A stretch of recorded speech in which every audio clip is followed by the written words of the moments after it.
Chapter 3. More about alcoholism. Most of us have been unwilling to admit we were real alcoholics. No person likes to think he is bodily and mentally different from his fellows. Therefore, it is not surprising that our drinking careers have been characterized by countless vain attempts to prove we could drink like other people. The idea that somehow, someday, he will control and enjoy his drinking is the great obsession of every abnormal drinker. The persistence of this illusion is astonishing. Many pursue it into the gates of insanity or death. We learned that we had to fully concede to our innermost selves that we were alcoholics. This is the first step in recovery. The delusion that we are like other people, or presently may be, has to be smashed. We alcoholics are men and women who have lost the ability to control our drinking. We know that no real alcoholic ever recovers control. All of us felt at times that we were regaining control, but such intervals, usually brief, were inevitably followed by still less control, which led in time to pitiful and incomprehensible demoralization. We are convinced to a man that alcoholics of our type are in the grip of a progressive illness. Over any considerable period, we get worse, never better. We are like men who have lost their legs. They never grow new ones. Neither does there appear to be any kind of treatment which will make alcoholics of our kind like other men. We have tried every imaginable remedy. In some instances, there has been brief recovery, followed always by a still worse relapse. Physicians who are familiar with alcoholism agree there is no such thing as making a normal drinker out of an alcoholic. Science may one day accomplish this, but it hasn't done so yet. Despite all we can say, many who are real alcoholics are not going to believe they are in that class. By every form of self-deception and experimentation, they will try to prove themselves exceptions to the rule, therefore non-alcoholic. If anyone who is showing inability to control his drinking can do the right about face and drink like a gentleman, our hats are off to him. Heaven knows we have tried hard enough and long enough to drink like other people. Here are some of the methods we have tried. Drinking beer only. Limiting the number of drinks, never drinking alone, never drinking in the morning, drinking only at home, never having it in the house, never drinking during business hours, drinking only at parties, switching from scotch to brandy, drinking only natural wines, agreeing to resign if ever drunk on the job, taking a trip, not taking a trip, swearing off forever, with and without a solemn oath, taking more physical exercise, reading inspirational books, going to health farms and sanitariums, accepting voluntary commitment to asylums. We could increase the list ad infinitum. We do not like to pronounce any individual as alcoholic, but you can quickly diagnose yourself. Step over to the nearest barroom and try some controlled drinking. Try to drink and stop abruptly. Try it more than once. It will not take long for you to decide if you are honest with yourself about it. It may be worth a bad case of jitters if you get a full knowledge of your condition. Though there is no way of proving it, we believe that early in our drinking careers most of us could have stopped drinking. But the difficulty is that few alcoholics have enough desire to stop while there is yet time. We have heard of a few instances where people who show definite signs of alcoholism were able to stop for a long period because of an overpowering desire to do so. Here is one. A man of 30 was doing a great deal of spree drinking. He was very nervous in the morning after these bouts, and quieted himself with more liquor.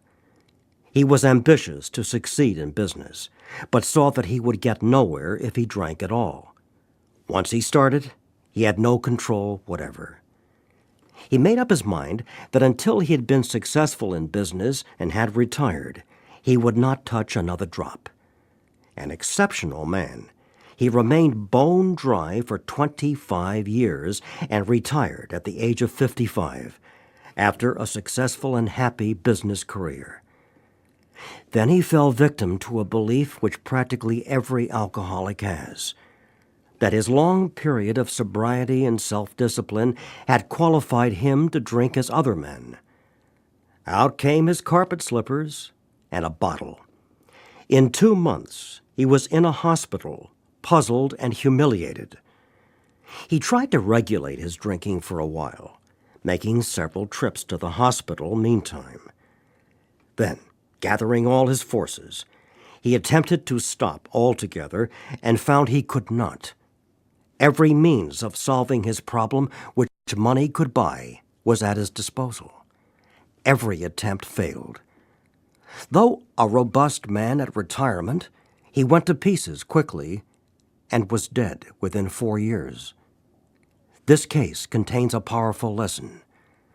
Most of us have believed that if we remained sober for a long stretch, we could thereafter drink normally. But here is a man who at 55 years found he was just where he had left off at 30. We have seen the truth demonstrated again and again.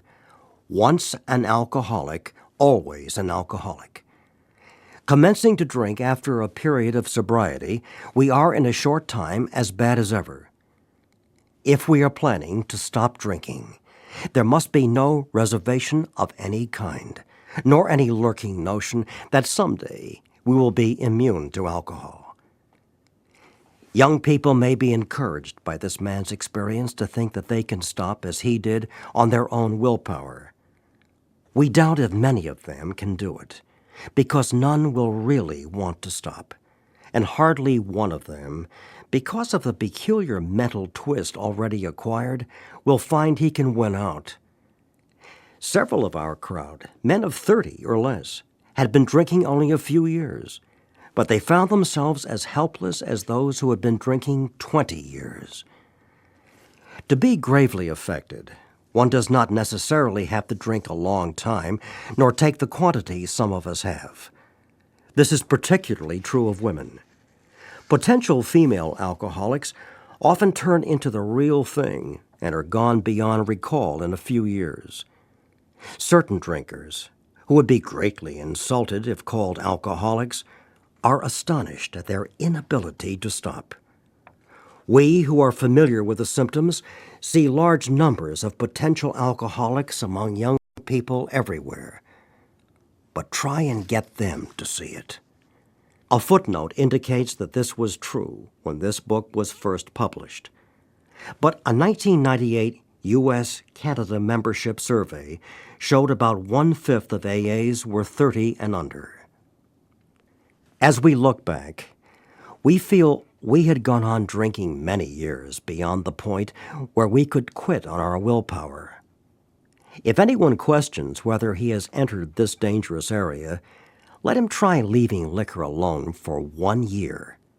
If he is a real alcoholic and very far advanced, there is scant chance of success. In the early days of our drinking, we occasionally remained sober for a year or more, becoming serious drinkers again later.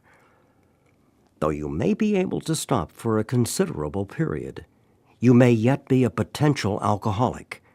We think few, to whom this book will appeal, can stay dry anything like a year. Some will be drunk the day after making their resolutions, most of them within a few weeks. For those who are unable to drink moderately, the question is how to stop altogether. We are assuming, of course, that the reader desires to stop.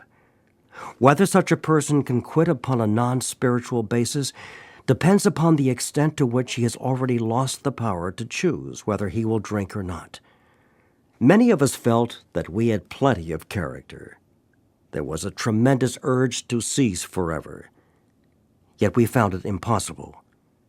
This is the baffling feature of alcoholism as we know it, this utter inability to leave it alone, no matter how great the necessity or the wish. How, then, shall we help our readers determine, to their own satisfaction, whether they are one of us? The experiment of quitting for a period of time will be helpful, but we think we can render an even greater service to alcoholic sufferers and perhaps to the medical fraternity. So, we shall describe some of the mental states that precede a relapse into drinking, for obviously this is the crux of the problem. What sort of thinking dominates an alcoholic who repeats time after time the desperate experiment of the first drink? Friends who have reasoned with him after a spree which has brought him to the point of divorce or bankruptcy are mystified when he walks directly into a saloon. Why does he? Of what is he thinking? Our first example is a friend we shall call Jim. This man has a charming wife and family. He inherited a lucrative automobile agency. He had a commendable World War record. He is a good salesman. Everybody likes him. He is an intelligent man, normal so far as we can see, except for a nervous disposition. He did no drinking until he was 35. In a few years, he became so violent when intoxicated that he had to be committed. On leaving the asylum, he came into contact with us. We told him what we knew of alcoholism and the answer we had found. He made a beginning. His family was reassembled, and he began to work as a salesman for the business he had lost through drinking. All went well for a time, but he failed to enlarge his spiritual life. To his consternation, he found himself drunk half a dozen times in rapid succession. On each of these occasions, we worked with him, reviewing carefully what had happened. He agreed he was a real alcoholic and in a serious condition. He knew he faced another trip to the asylum if he kept on. Moreover, he would lose his family for whom he had a deep affection. Yet he got drunk again. We asked him to tell us exactly how it happened. This is his story. I came to work on Tuesday morning. I remember I felt irritated that I had to be a salesman for a concern I once owned. I had a few words with the boss, but nothing serious. Then I decided to drive into the country and see one of my prospects for a car.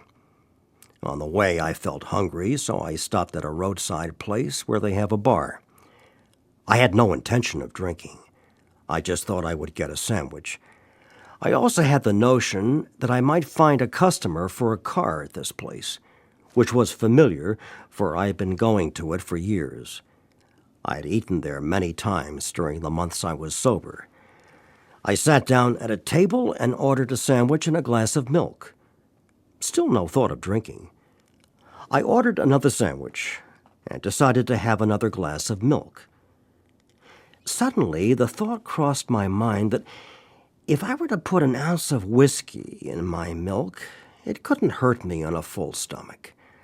I ordered a whiskey and poured it into the milk. I vaguely sensed I was not being any too smart, but felt reassured as I was taking the whiskey on a full stomach. The experiment went so well that I ordered another whiskey and poured it into more milk. That didn't seem to bother me, so I tried another. Thus started one more journey to the asylum for Jim. Here was the threat of commitment, the loss of family and position, to say nothing of that intense mental and physical suffering which drinking always caused him. He had much knowledge about himself as an alcoholic, yet all reasons for not drinking were easily pushed aside in favor of the foolish idea that he could take whiskey if only he mixed it with milk. Whatever the precise definition of the word may be, we call this plain insanity. How can such a lack of proportion, of the ability to think straight, be called anything else? You may think this an extreme case. To us, it is not far-fetched, for this kind of thinking has been characteristic of every single one of us. We have sometimes reflected more than Jim did upon the consequences. But there was always the curious mental phenomenon that, parallel with our sound reasoning, there inevitably ran some insanely trivial excuse for taking the first drink. Our sound reasoning failed to hold us in check. The insane idea won out. Next day, we would ask ourselves in all earnestness and sincerity how it could have happened. In some circumstances, we have gone out deliberately to get drunk, feeling ourselves justified by nervousness, anger, worry, depression, jealousy, or the like. But even in this type of beginning, we are obliged to admit that our justification for a spree was insanely insufficient in the light of what always happened. We now see that when we began to drink deliberately instead of casually, there was little serious or effective thought during the period of premeditation of what the terrific consequences might be. Our behavior is as absurd and incomprehensible with respect to the first drink as that of an individual with a passion, say, for jaywalking. He gets a thrill out of skipping in front of fast-moving vehicles. He enjoys himself for a few years in spite of friendly warnings. Up to this point, you would label him as a foolish chap having queer ideas of fun. Luck then deserts him, and he is slightly injured several times in succession. You would expect him, if he were normal, to cut it out. Presently he is hit again, and this time has a fractured skull. Within a week after leaving the hospital, a fast-moving trolley car breaks his arm. He tells you he has decided to stop jaywalking for good, but in a few weeks he breaks both legs. On through the years, this conduct continues, accompanied by his continual promises to be careful or to keep off the streets altogether. Finally, he can no longer work. His wife gets a divorce, and he is held up to ridicule. He tries every known means to get the jaywalking idea out of his head. He shuts himself up in an asylum, hoping to mend his ways. But the day he comes out, he races in front of a fire engine, which breaks his back. Such a man would be crazy, wouldn't he? You may think our illustration is too ridiculous, but is it? We, who have been through the ringer, have to admit if we substituted alcoholism for jaywalking, the illustration would fit us exactly. However intelligent we may have been in other respects, where alcohol has been involved, we have been strangely insane. It's strong language, but isn't it true? Some of you are thinking, yes, what you tell us is true, but it doesn't fully apply. We admit we have some of these symptoms, but we have not gone to the extremes you fellows did, nor are we likely to, for we understand ourselves so well after what you have told us that such things cannot happen again.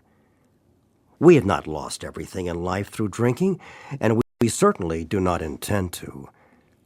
Thanks for the information.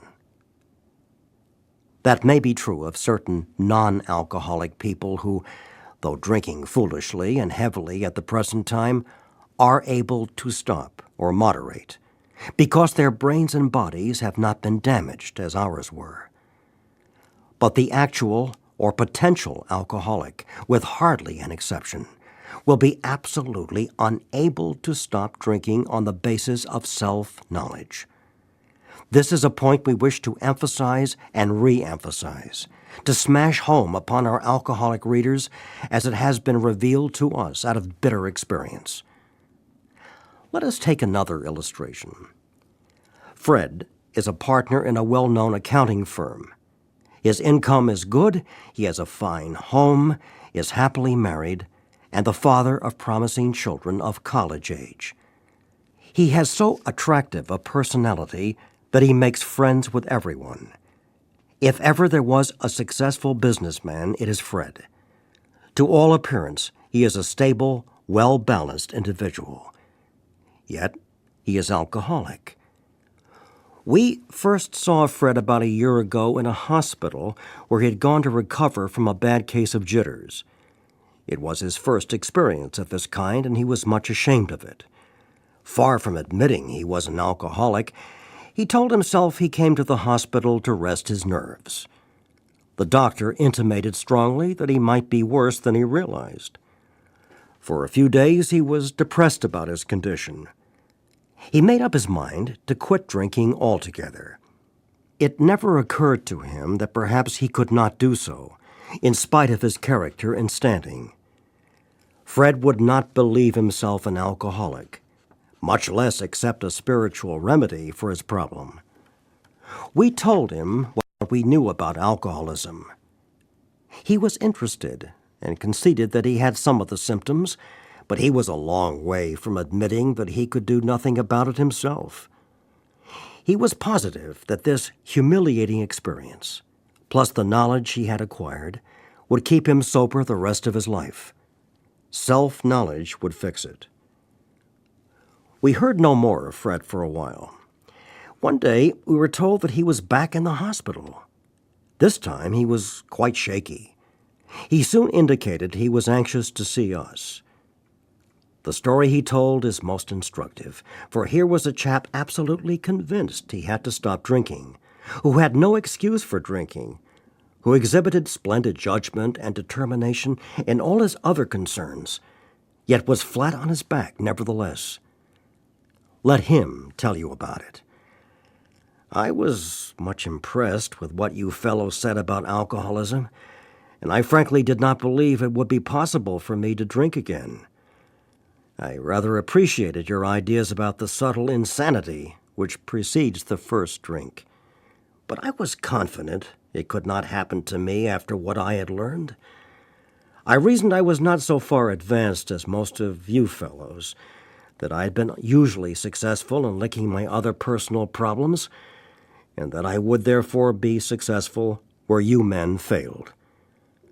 I felt I had every right to be self-confident, that it would be only a matter of exercising my willpower and keeping on guard. In this frame of mind, I went about my business, and for a time all was well. I had no trouble refusing drinks, and began to wonder if I had not been making too hard work of a simple matter. One day I went to Washington to present some accounting evidence to a government bureau.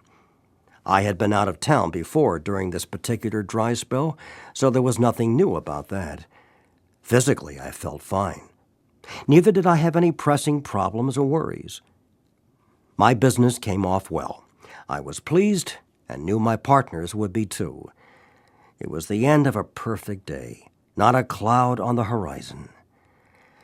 I went to my hotel and leisurely dressed for dinner. As I crossed the threshold of the dining room, the thought came to mind that it would be nice to have a couple of cocktails with dinner. That was all, nothing more.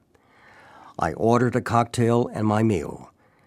Then I ordered another cocktail. After dinner, I decided to take a walk.